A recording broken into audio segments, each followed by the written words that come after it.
Mad KKN 4567. You asked for it, I'm delivering. It may have taken a little while because of my schedule, but we're finally going to do a shop truck walk around, see what this welding rig looks like. And I promise you, this is the pretty side. All right, first off, let's talk about the elephant in the room, which is this bed. So about a month, maybe 2 months ago now, I got rear-ended at a red light. You've probably seen the short if you follow this channel a lot. Guy hit me doing about 30-35 miles an hour, and a minivan slammed into the back of it. Did a pretty good number on it. The factory bumper took the brunt of the blow,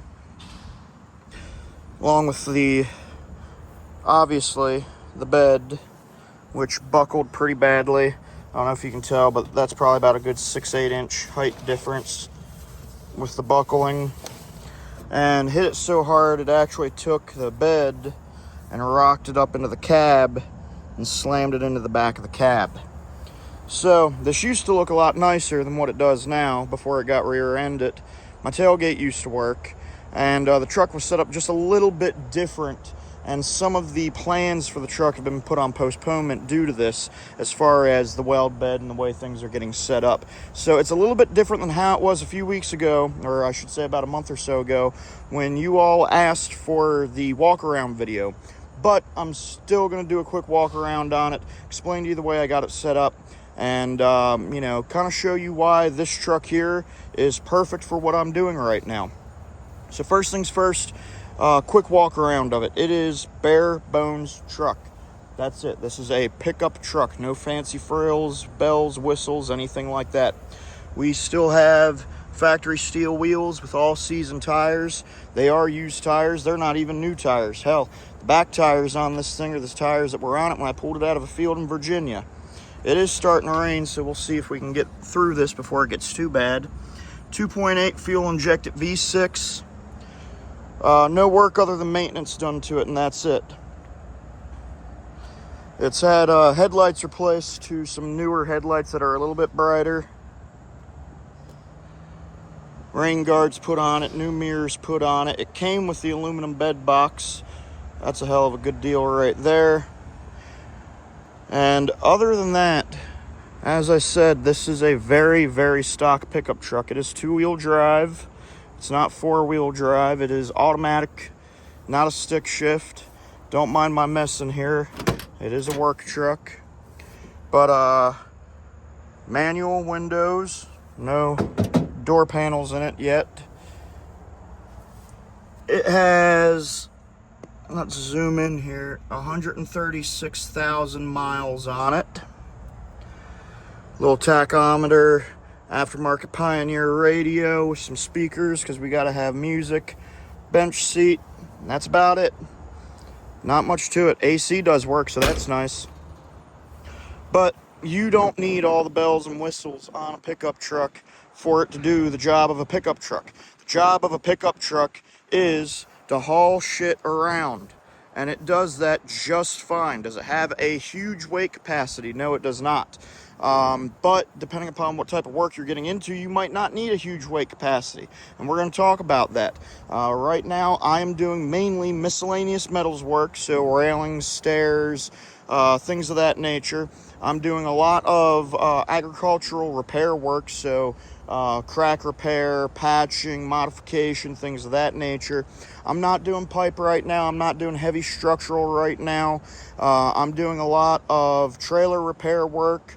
You know, things like that. So I really don't have the need to haul around a lot of heavy material or a lot of heavy tools or a stupid huge welder generator.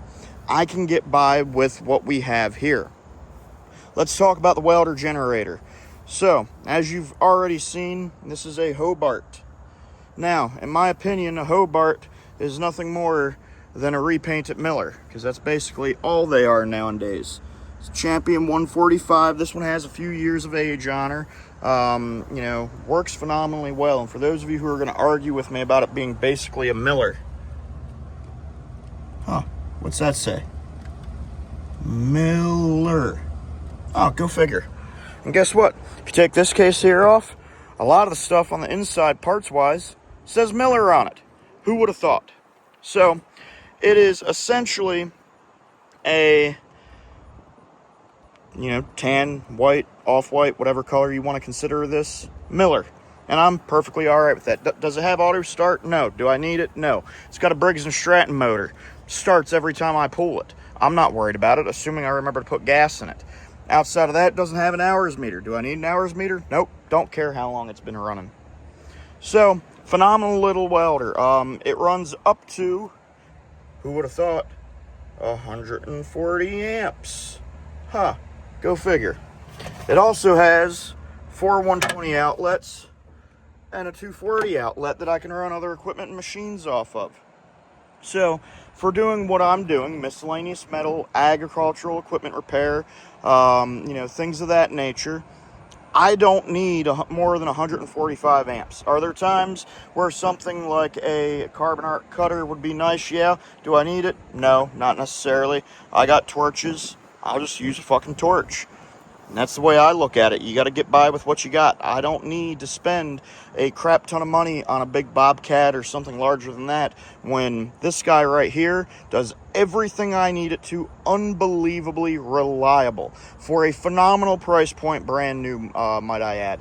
When I bought this, I got the whole thing, wheels that have come off, no leads on it, for just a tick over $2,000 at my local tractor supply company. So there's no reason you can't go out and do the same thing. I think they're probably going to be a little bit more pricey now, but it is what it is. Now, before everyone starts hopping in the comments, chewing me out, because I know you've seen them. I've been walking around. You've seen them. 1 bottle, 2 bottle, 3 bottles. Let's talk about those real quick. Normally, those bottles would be on a bottle rack that would be right here, typically, or sometimes right there, but normally right over here. I just picked these bottles up today. I completely forgot that I needed to pick bottles up today, so I didn't bring my little cart with me or anything else to be able to properly secure these the way I would normally like to. So we're doing the next best thing. This one is slid in and relatively locked in. It's being held in by the toolbox on the bedside and a ratchet strap here that's holding my welder in place for now.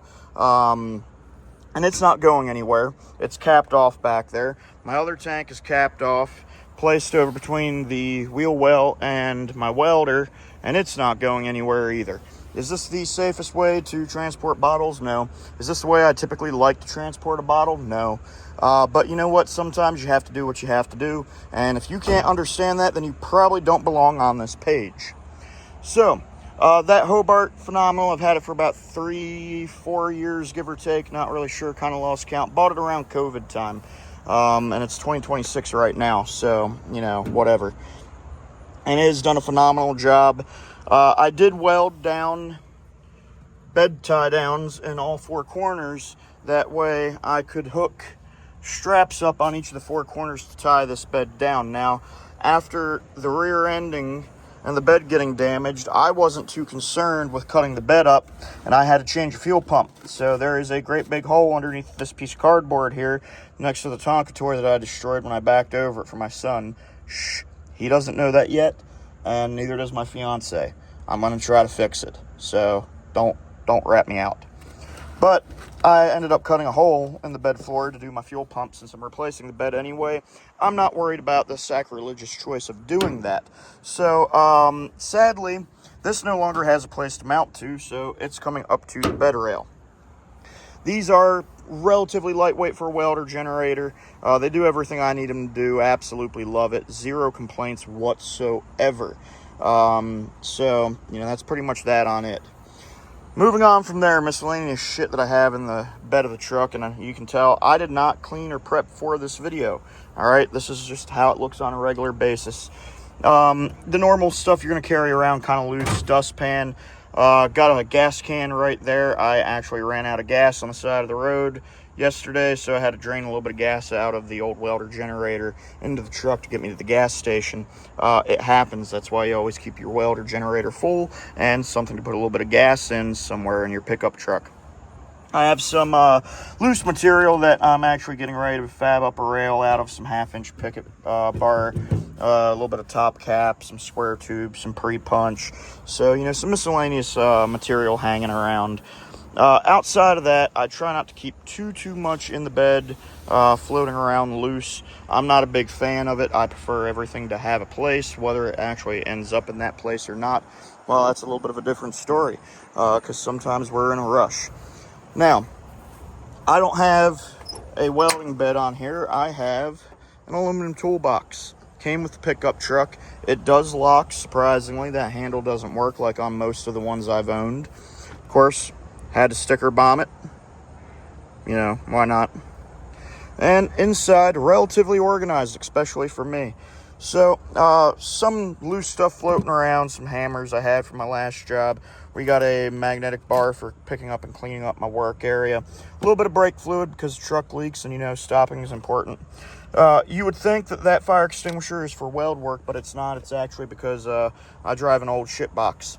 And yes, it has caught on fire before while driving. So that's for the truck. I carry around a very large CO2 extinguisher for my jobs, but I only put it on the truck when I'm going out on a job. All my rod in rod bins, plastic rod containers. I got some that seal also.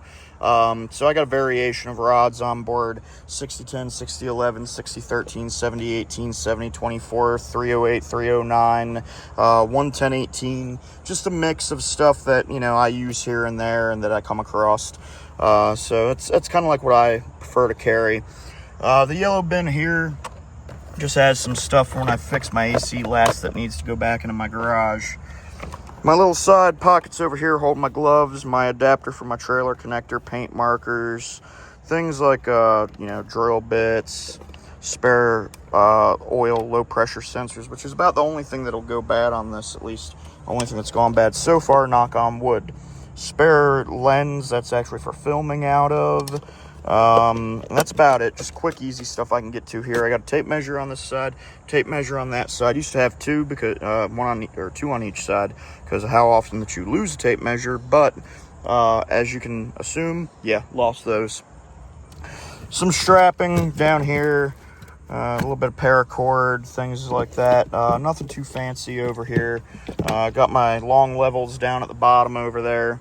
And then on the other side are all my tool bags. So instead of having multiple bed boxes and taking up space and taking up weight, since we're dealing with a compact truck, and pardon me, I work as a teacher, welding instructor, I should say also. So we're going to set these out of the way. These are some D91 tests that I need to inspect and write up. Didn't bother taking them out first because, you know, why prep for something?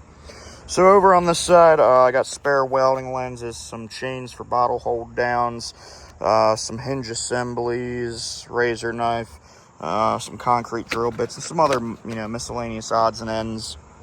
And then getting into my storage, I like tool bags. They're quick, they're easy, they're lightweight, they're easy to organize, and they don't take up a whole lot of space. The tool bags, most of these are pretty cheap. This is just one from Harbor Freight. I got a couple that came with some Milwaukee tools.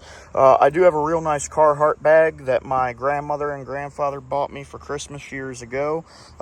Still using it, still love it. Thank you guys. And then I got some Ryobi bags down there that came from some old miscellaneous tools, as well as some yard sales. You can get these bags at pretty much any hardware store, discount store, Walmart.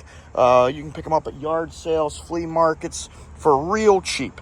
Hell, some people just give them away because they don't like them and never use them.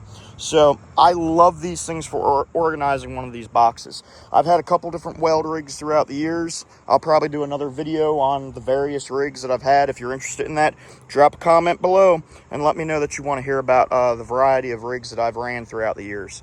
But multitude of them have had box setups, and I've tried so many different ways of organizing these things, and this is the best way that I have personally found.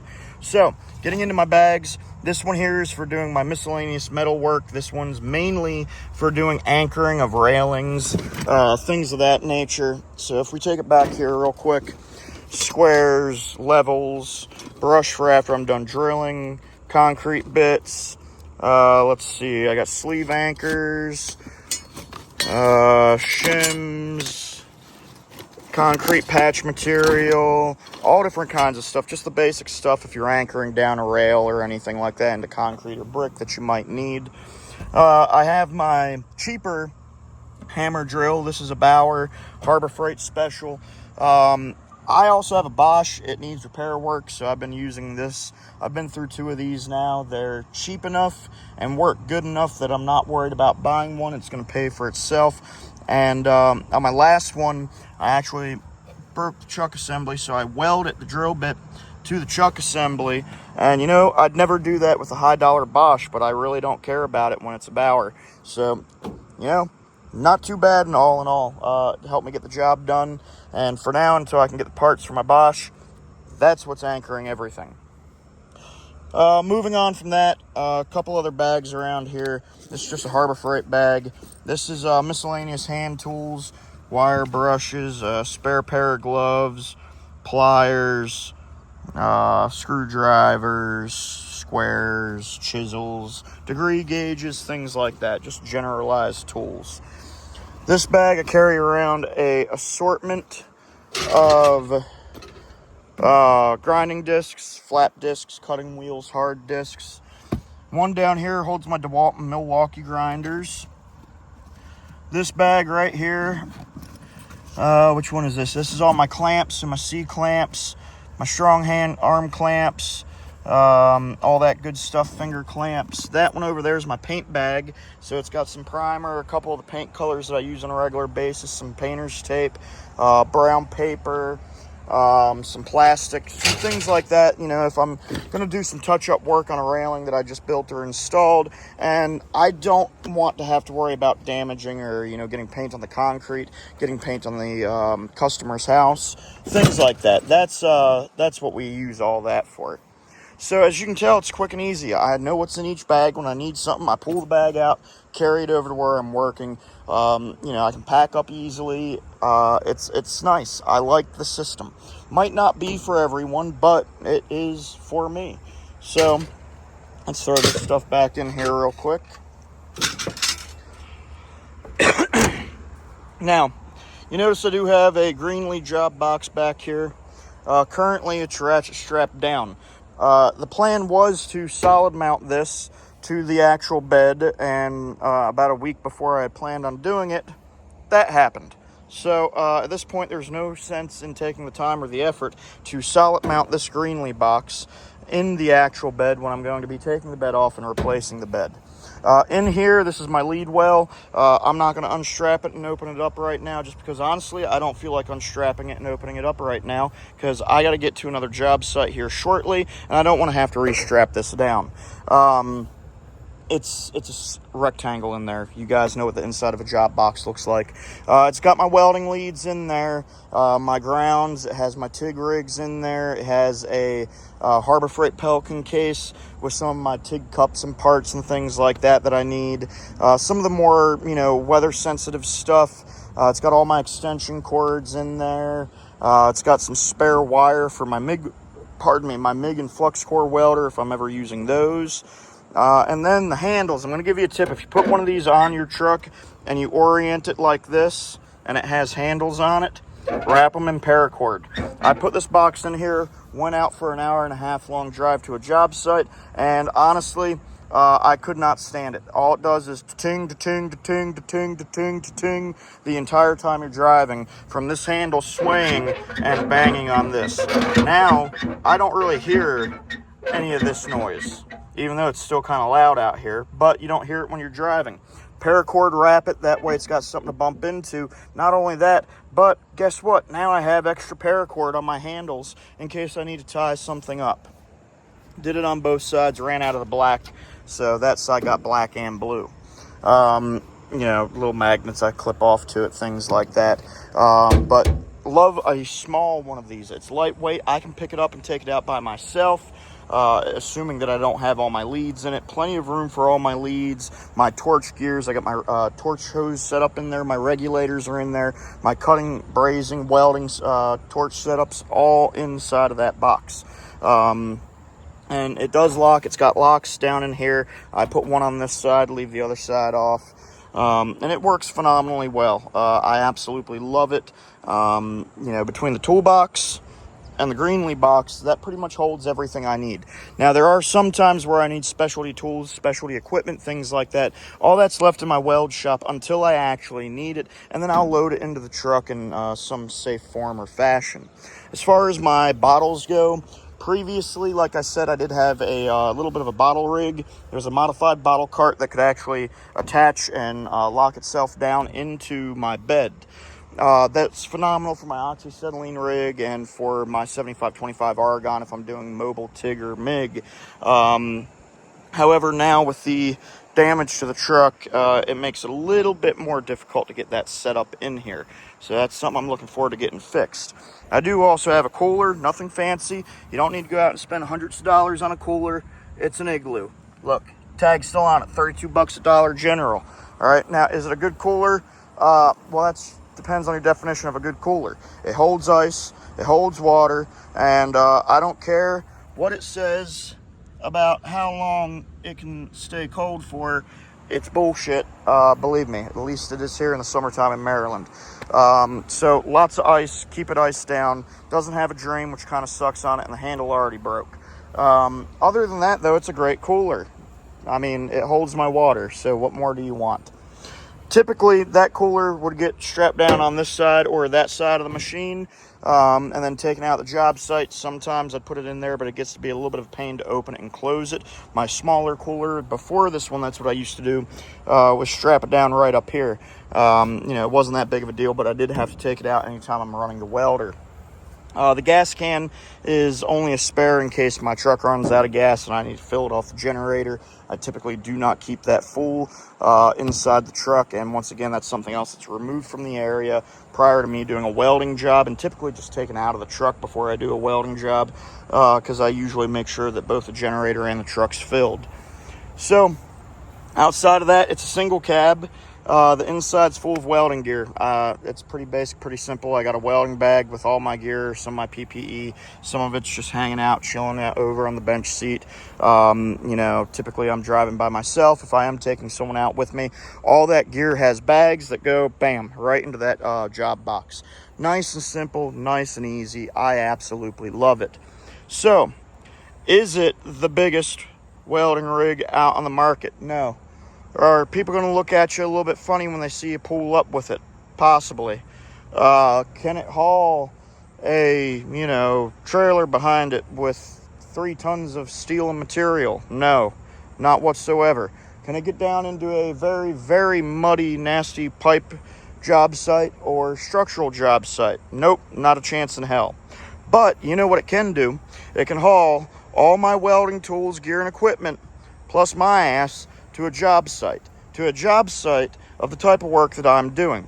Once again, miscellaneous metals, hand railings, landings, stairs, agricultural equipment repair, trailer repair, bucket repairs, things of that nature. I am doing mobile weld work in a small community right now. I'm not doing structural work any longer. I'm not doing pipe right now at this point. So this here is not overkill. This here is perfect. I can fit down inside of the real tiny gates that these farms have that a big ass dually wouldn't be able to get through. So I don't have to worry about having hundreds of feet of weld lead.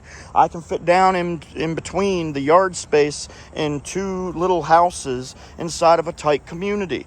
And I don't have to worry about digging the grass up because it's not a big heavy truck and I'm light with my foot. I don't have to worry about, once again, running out hundreds of feet of lead because I have to park out on the road while I'm doing that work. So it's very versatile. It's size appropriate for the job sites I'm going to and for the type of work that I'm doing, and that was the goal with it. I bought this truck because my previous work truck, a 07 2500 HD 4-door 8-foot bed, ended up getting T-boned on the passenger side on the highway and completely destroyed.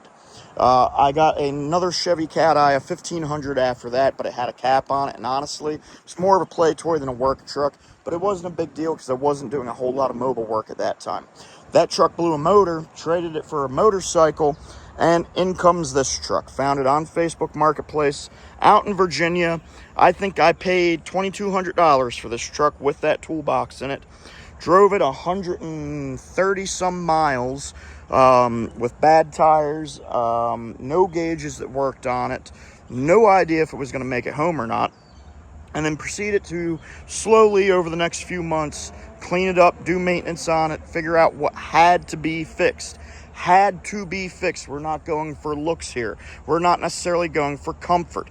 Does it start? Does it run? Does it drive? Does it stop? Is it safe-ish? That's what we were looking for.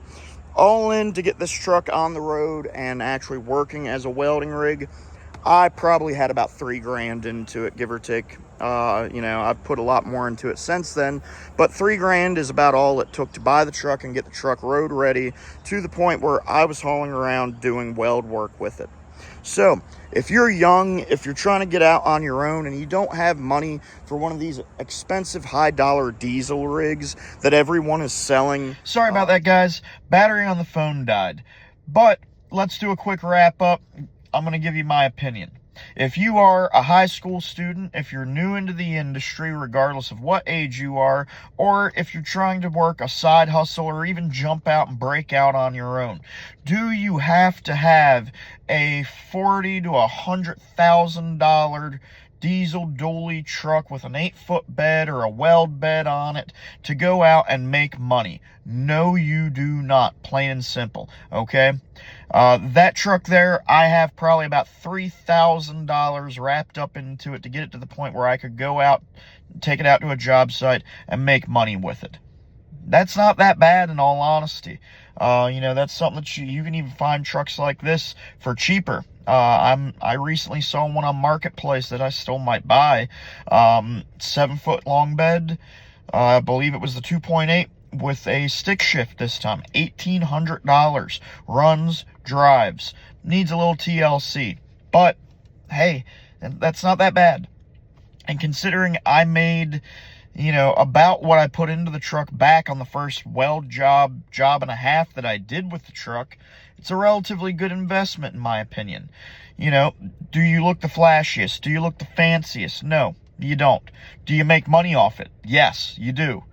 Do you have a monthly truck payment? No, you don't. That's the most important part. Sure, you might have to put some money into it to repair things or some TLC here and there, but when you average out per year the amount of money that you put into a decent vehicle in repairs versus a brand new or used truck that you're making a monthly payment on, I promise you, unless you bought a lemon, that you're going to spend more money on those monthly payments. Plain and simple. So this truck makes me money. Doesn't cost me money, usually. And that's how it should be.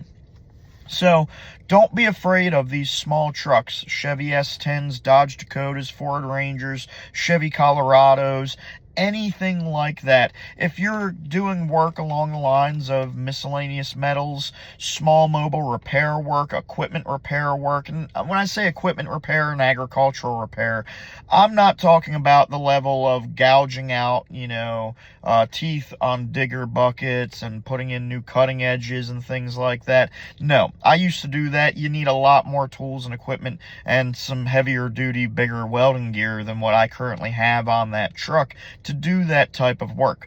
What I mean by equipment repair and agricultural repair work are, cracked equipment, broken equipment, snap welds, small modifications, things like that. We come across that type of work all the time. A lot of farm repair work, that's a real big one in my area. So the size of the truck helps, being able to get down in between small gates into small tight areas. It works out really well. Now, would I recommend a 4-wheel drive? Yes, I would. It was time and place. The one I got was 2-wheel drive. I had to do what I had to do, and it was a good price. It was a good truck, and it's not meant to be a work truck forever. This truck is going to get turned into a track toy for, the drag strip at some point in time. It's not going to stay a work truck by any means. It's a stopgap, really. I can take it, I can go out, I can make money with it, I can save money up, and then I can upgrade and buy another bigger, better truck. And that's how you have to do it. Stepping stones. Don't dive in head deep when you can't afford to. Do what you can afford to do. I cannot stress that enough. Will some people make fun of you? Yeah. You know what I do when someone gives me shit about my welding rig, as some people say? I ask them, how much is your monthly truck payment? Yeah. That usually shuts them up pretty quickly. And then some of them I ask, well, what do you have for a welding rig? And that really shuts them up quick because they're driving a Toyota Camry and not a welding rig. Who would have thought? So don't let other people's opinions sway or affect how you make money. Are you making money? Yes. That's all that matters at the end of the day. Plain and simple. So eventually you'll be able to grow and buy bigger trucks, larger vehicles, newer vehicles, things that are a little bit more apted to what you're doing. But you have to start somewhere. And don't be afraid of starting small or old. I cannot stress that enough. Now, check the vehicle out. If you're not mechanically inclined like myself, go call a buddy, find a friend, pay a mechanic $100, $200 to come out and check the vehicle over with you first. That way you're not getting ripped off. But if it's a good deal, there's nothing wrong with it at all. So I appreciate y'all sticking around through this long video. I know it's one of my longer ones, just listening to me yap, looking at my truck. I appreciate it. If you'd like to see another video talking about some of the other work trucks that I've had in the past, other setups. I've ran a lot of tub rigs, so if you're someone who's potentially going to run a tub rig, I can give you some ideas, such as, you know, how I laid this mini tub rig out. And that's kind of what I refer to it as. It's a mini weld rig or a mini tub rig, you know, and it works great for what I do. So until next time, like, share, subscribe, drop a comment with what type of weld rig you have or used to have, and what your favorite welding rig was if you've ever had one before. And keep welding, keep watching the weld bench. Have a great one, everybody.